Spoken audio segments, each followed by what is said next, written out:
Pada video kali ini saya akan melakukan demo pada tugas 7, yaitu serangan pada jaringan komputer lanjutan pada mata kuliah Teknikum Keamanan Cyber kelas B.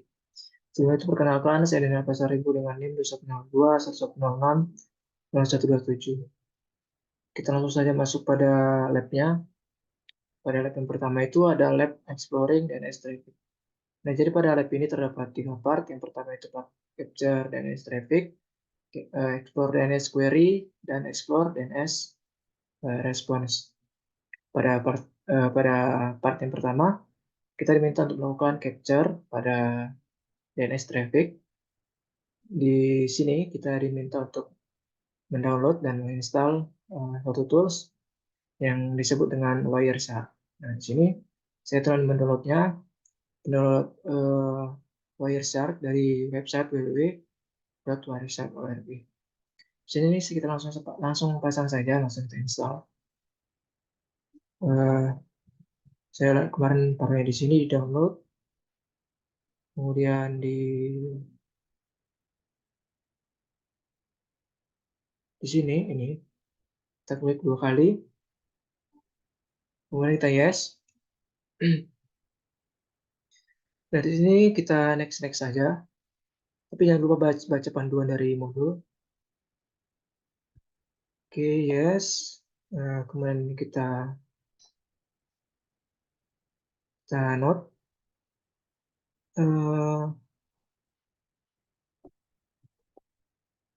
Oke, kita next lagi. Oke, kita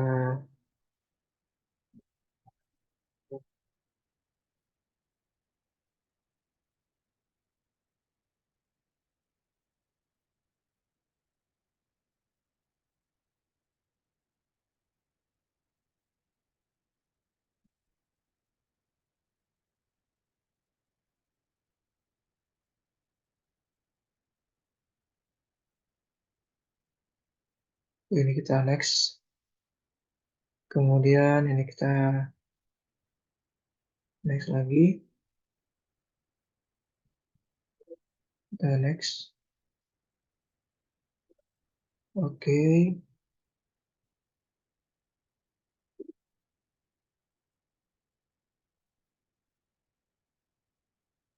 Oke, install npcap, next. Oke. Do not install USB pcap word normal traffic. Jadi di sini kita tidak install ini, kita next install lagi. Oke, kita tunggu.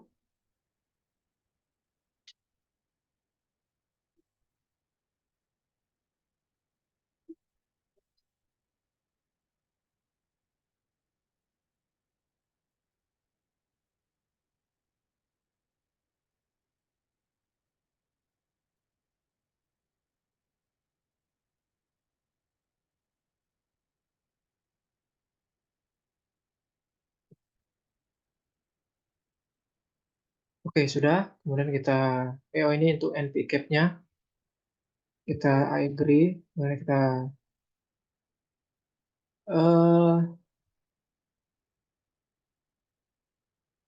kita install kita install aja lah.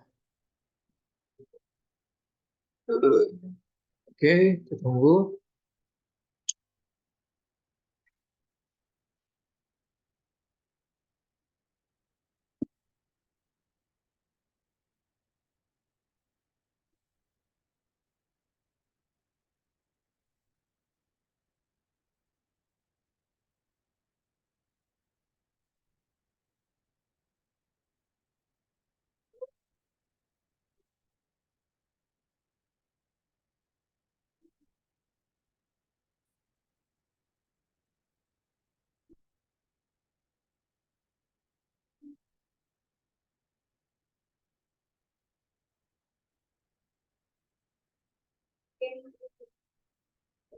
Oke, kita next. Kemudian kita finish untuk npcap-nya. Kemudian kita masuk lagi pada installan Wireshark. Nah, di sini dia sudah jalannya. Kita tunggu sampai proses selesai. Oke,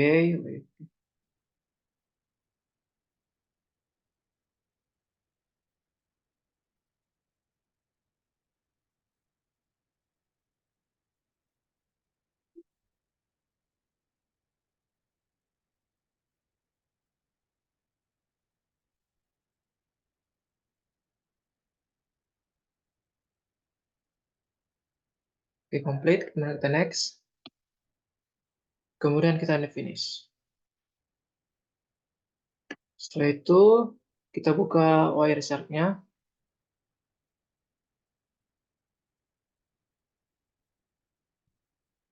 Oke, ini ya.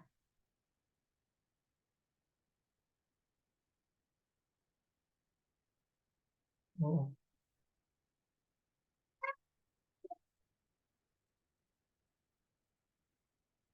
oke.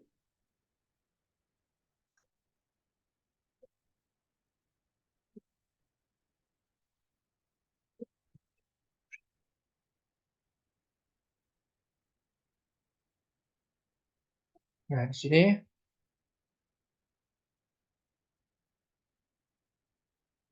Wireshark start installing. Nah, kemudian kita klik.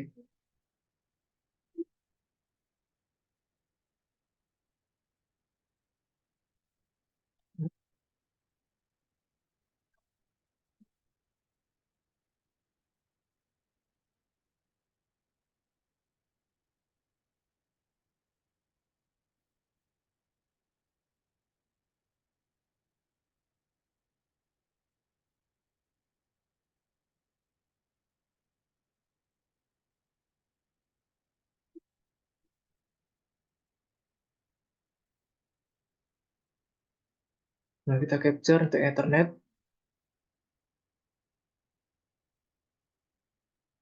Kemudian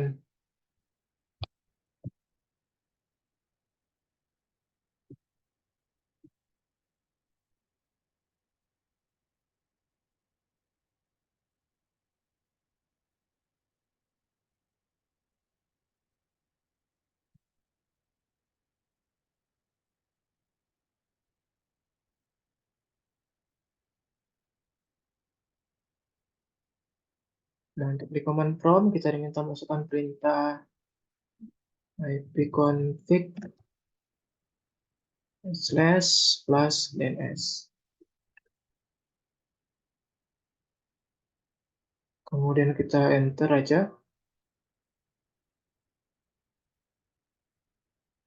Kemudian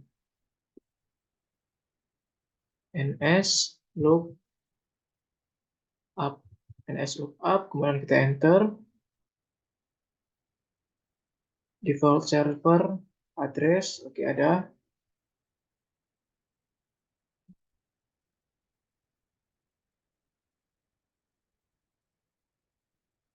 Oke, www.cisco.com, www.cisco. Ini digunakan untuk salah satu contoh domain yaitu website dari cisco.com. Kita enter. Nah, kita mendapatkan hasilnya dengan status non authoritative unsure dengan name-nya ini, dengan address-nya ini, dengan aliasnya itu yaitu ini. Kemudian kita exit untuk ini. Exit kemudian stop capturing. Oke, Oke, kita sudah stop capture-nya. Kemudian kita masuk di langkah selanjutnya. Kita masuk pada part 2. Pada part 2 ini kita diminta melakukan explore pada DNS query traffic. udp.port sama dengan 53. Di sini udp.port sama dengan 53. Kemudian press enter.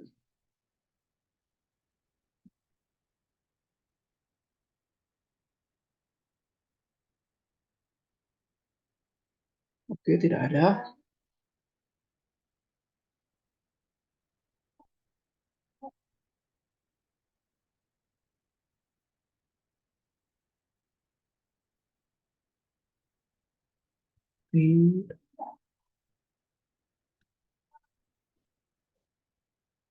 Oh, mungkin salah sih.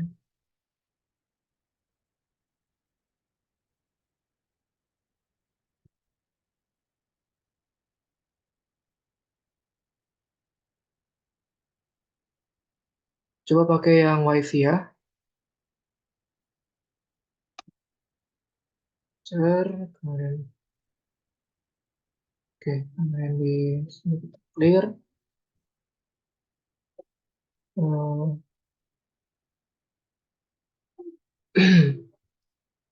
reconfig ms www.cisco.com.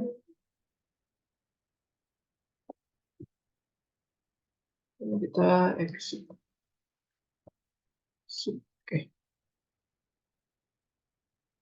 ini kita host. Di sini kita masukkan lagi yang tadi,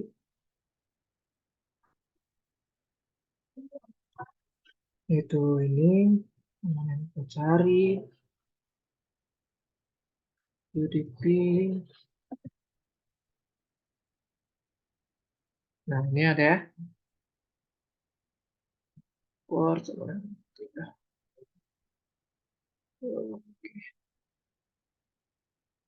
Kemudian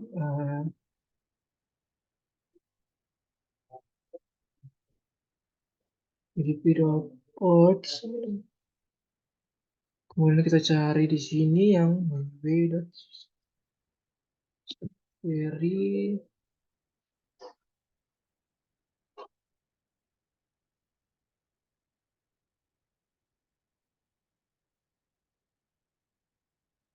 Nah, ini ya. Aplikasinya itu ini. Kemudian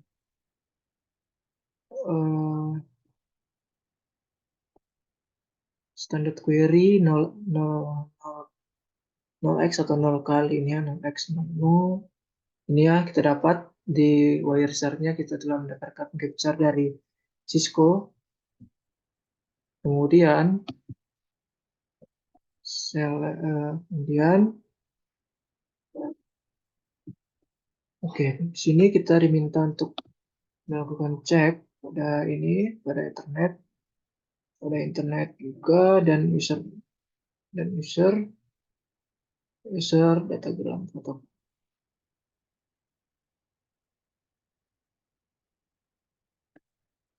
Oke,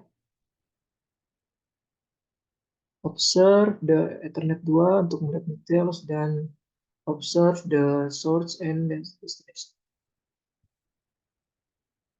Ini destination-nya ini dengan source-nya ini. Address ini didapat, dan ini source-nya. Oke, lanjut.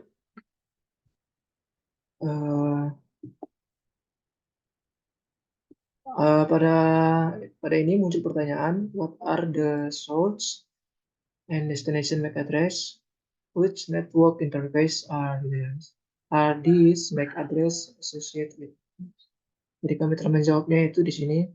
Nah, dalam contoh ini, alamat MAC sumber atau MAC source dikaitkan dengan NIC pada PC, dan alamat MAC destination atau tujuan dikaitkan dengan gateway default.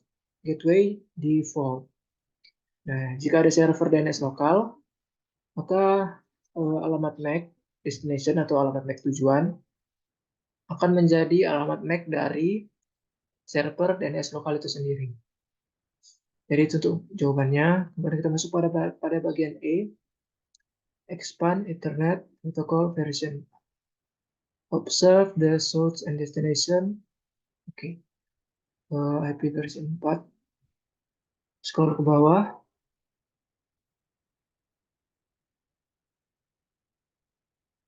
Nah, di sini pada internet protokol itu ini ada different ID, ada header, ada length, ada version. Oke, bisa perhatikan di sini. Nah, muncul pertanyaan baru pada langkah ini, yaitu what are the source and destination IP address? Which network interface are the IP addresses associated with? Dalam contoh ini, alamat IP sumber dikaitkan dengan NIC pada PC dan alamat IP tujuan dikaitkan dengan gateway default. Oke, kita masuk pada bagian F. Expand the user datagram protocol. Observe the source and destination.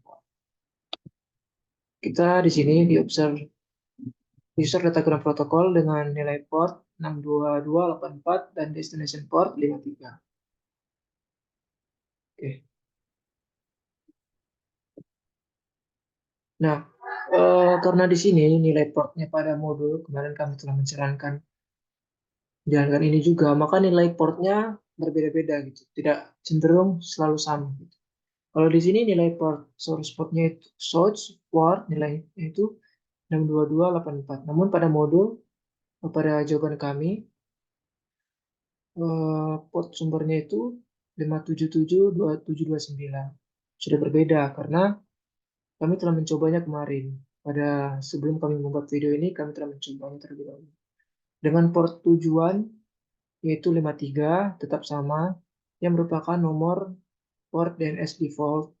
Namun port sumber atau port resource pada video demo yaitu 55849 dan destination port tetap sama yaitu nilainya 53. Kemudian kita masuk pada langkah bagian G, open a command prompt, enter. Kita masukkan oke.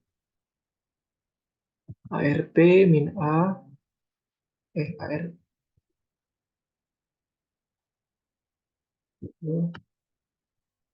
ARP min A, kemudian kita enter. Nah, di sini didapatkan bermacam-macam interface dengan IP yang berbeda-beda. Dan IP config slash all, IP config slash all atau semua. Nah, di sini didapatkan IP config semua jaringan yang ada di jaringan PC laptop user atau PC laptop yang pengguna. Saat ini itu di laptop saya. Oke. Nah, muncul lagi nih pertanyaan pada bagian G. Compare the MAC and IP addresses in the Wireshark result to the result from IP config all result. What is your observation? Jawabannya itu alamat IP dan MAC yang ditangkap di hasil atau result Wireshark nilainya itu sama dengan alamat yang tercantum pada perintah command prompt IP config slash all atau semua. Jadi nilainya sama ya. Nggak ada perbedaan dalam hal ini. Kita masuk pada bagian H, expand domain name system atau query in the packet details pane, kemudian expand the flags and queries.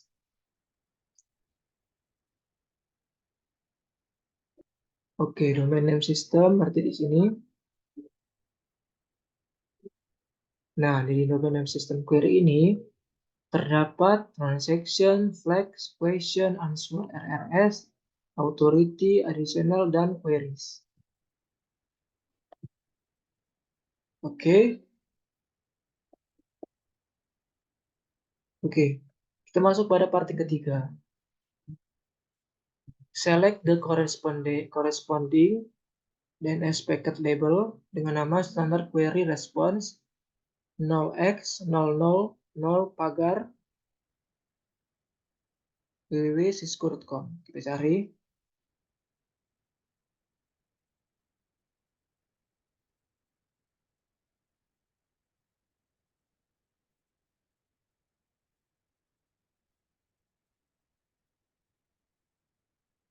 No, no.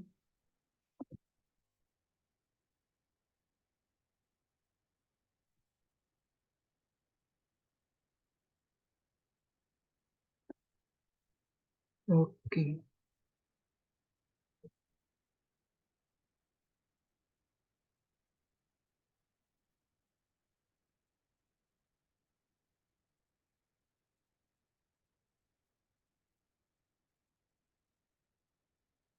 Oh ini ya kayaknya. Ini ya, oh ini nih.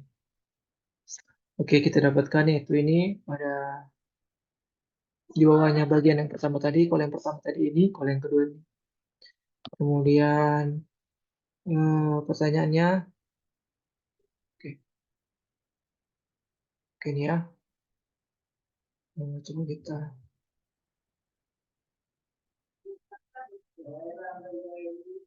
oke. Dan muncul juga pertanyaan pada bagian part 3 bagian A. What are the source, destination, MAC, dan IP addresses dan port number? How do they compare to the addresses in the DNS query package? Jadi jawabannya itu IP sumber atau IP source, alamat MAC, dan nomor port pada dalam paket query sekarang menjadi alamat tujuan atau alamat IP tujuan. Nah, IP tujuan, alamat MAC, dan nomor port dalam paket query sekarang menjadi alamat sumber. Pada bagian B, expand domain name system respond. Kemudian oke ini flex.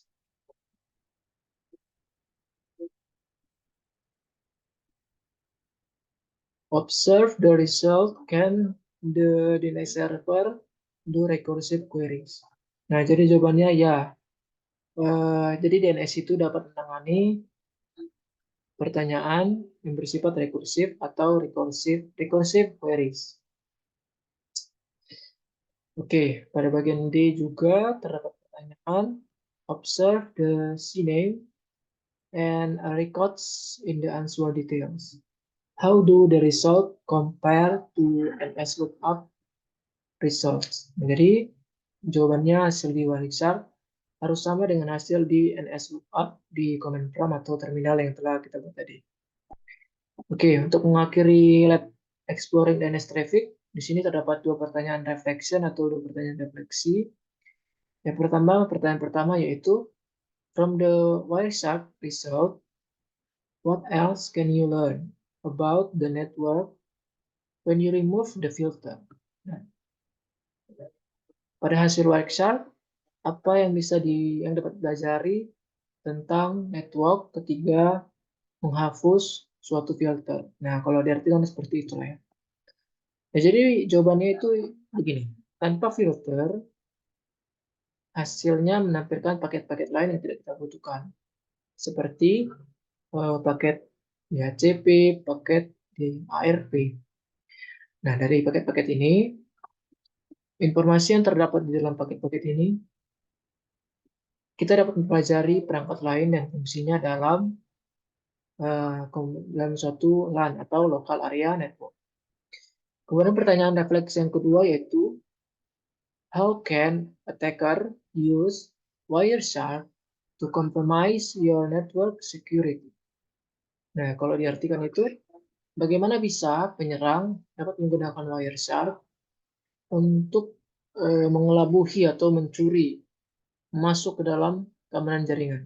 Nah, jadi jawabannya itu penyerang atau attacker di LAN itu berusaha menggunakan Wireshark untuk mengamati lalu lintas jaringan dan bisa mendapatkan informasi sensitif dalam dalam detail paket jika lalu lintas dalam suatu jaringan itu tidak dienkripsi keamanan. Maka dari itu dalam satu network security perlu yang dilakukan yang namanya enkripsi pada jalur lalu lintas tersebut agar penyerang tidak bisa mengamati lalu lintas jaringan yang kita miliki. Seperti itu mungkin. Oke, mungkin sekian untuk lab exploring DNS traffic. Untuk video berikutnya kita akan masuk pada lab baru yaitu lab attacking MySQL database. Mungkin sekian video presentasi dari saya. Terima kasih telah menonton dan mohon maaf kalau masih terdapat kekurangan dalam penyampaian. Kita akan masuk pada video selanjutnya. Terima kasih.